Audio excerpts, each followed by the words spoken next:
สบายดีมื้อนี้แม่ก็มีวิธีการปลูกผักหอมบัวง่ายๆและได้ผลเนาะเหมาะกับการปลูกยามฝนในช่วงนี้เนาะหลายๆเรือนหรือหลายๆคนการปลูกผักหอมบัวช่วงนี้ก็อาจจะลำบากเป็นหยังเพราะว่ายามฝนเนาะการปลูกผักหอมบัวก็บางเจ้าก็เฮ็ดให้มันเน่าไว้เนาะแต่เรามีวิธีง่ายๆคือการปลูกผักหอมบัวบ่ให้มันเน่าและได้ผล 100% เนาะมาเบิ่งกันเลยเนาะ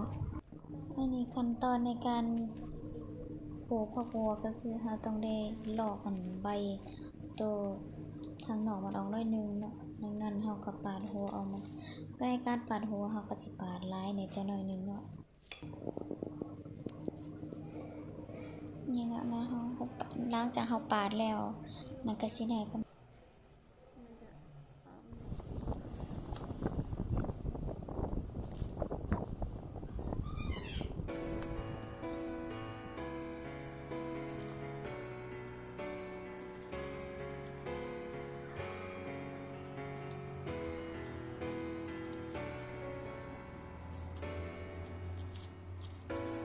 เธอไม่เคยจะรู้และไม่เคยเข้าใจ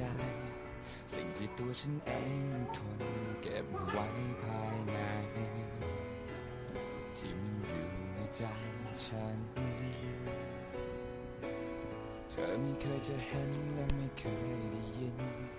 แต่ละหยดน้ำตาที่มันไหลโรยรินน้องอยู่ในหัวใจ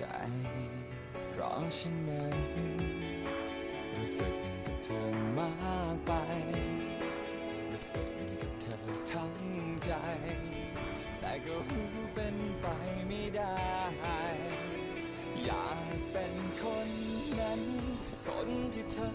รักกันด้วยหัวใจอยากเป็นคนนั้นคนที่เขาได้มีเธอข้างกายอยากจะทำทุกทางเพื่อให้เธอหันมองและสนใจแต่ไม่รู้ต้องทำยังไงไม่รู้ต้องทำแค่ไหน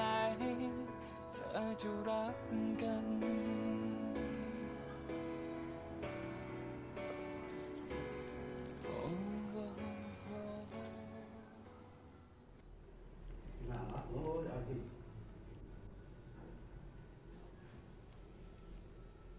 หลังจากเราแช่ในน้ำได้1 คืนมันก็สิได้ประมาณนี้เนาะมันก็สิออกเนาะแล้วเราจะเสอะท้องน้ำทิ่มเนาะเราเสอะขึ้นมาไว้อีก1 คืนแล้วจะเอามาปลูกหลังจากเราเสอะไว้แล้วนะมันจะได้แบบนี้เนาะเสอะไว้1 คืนออกซั่นนี่มันก็สิบ่ออกยาวนะคะสิมาปลูกกันเลยเนาะแต่อันนี้คือกระถางเนาะ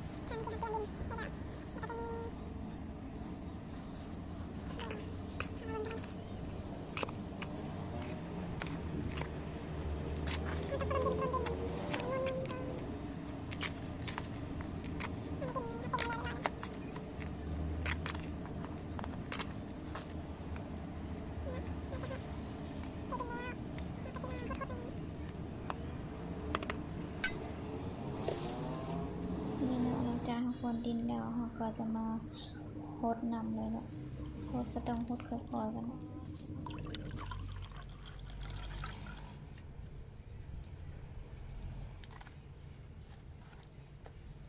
รดน้ำเขาหวานหล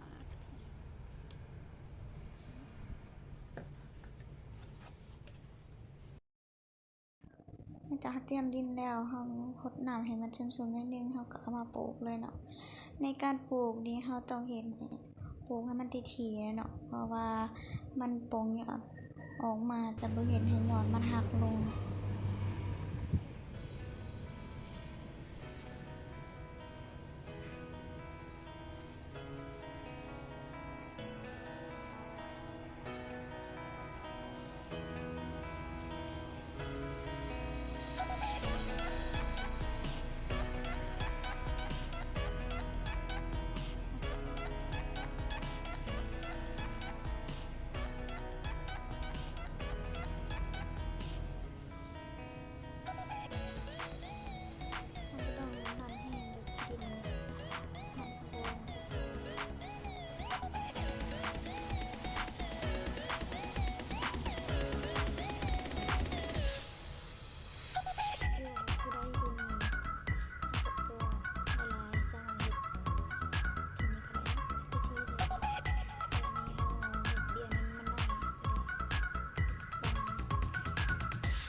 หลังจากเราปลูกแล้วเนาะเราก็สิปะไว้ประมาณ3 มื้อจะมาหดอีกเนาะในการหดเราบ่ต้องหดน้ำให้มันหลายเนาะหดนิดนึงพอให้มันซุ่มคันเราหดหลายจะเฮ็ดให้หอมบัวเรามันเปื่อยไว้เนาะหลังจากอาทิตย์หนึงแล้วเรามาเบิ่งนำกันว่าหอมบัวของเราจะใหญ่ได้ส่ำใดเนาะนี่คือหลังจากอาทิตย์หนึ่งเราก็สิได้ผักบัวประมาณนี้เนาะมามื้อนี้เราก็สิเก็บเอาผักบัวที่เราปลูกเนาะไปเฮ็ดเมนูหยังกินในมื้อนี้ให้ทุกคนไปรับชมกันเลยเนาะอันนี้ก็คือผักบัวที่เราเก็บมานี่ก็คือไข่ที่เราเตรียมไว้แล้วเนาะแล้วเอากระเทียมลงใส่กระเทียมเป็นนัวมาลงไปเลยเนาะต่อมาก็ซีอิ๊วใส่ลงไปเลยตีให้เข้ากันเลยเนาะเข้าใจในทุกอย่างจึงเริ่มคุยกันฮักกันในตอนนั้นความรู้สึกที่ให้ไป